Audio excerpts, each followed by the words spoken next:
5.7.1, section 5.7, inverse functions. So the first question one might ask is, what is an inverse function? Hey, what is an inverse function? I heard someone ask that question. So let's say you have a function which I throw in a 2 and it spits out a 5.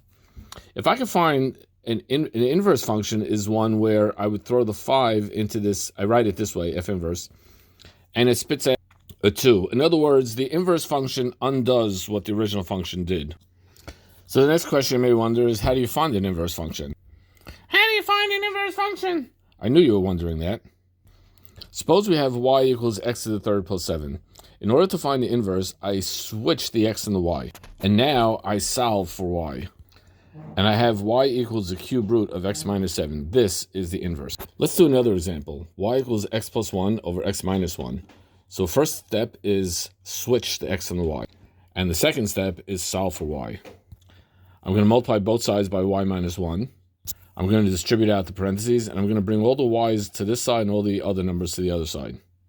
Now I have to factor out the y and divide both sides by x minus 1. And voila, y equals x plus 1 over x minus 1. But hey, that was the original function. Well, I guess this is a rare case where the original function is the inverse of itself. How do you like that? Let's do an example.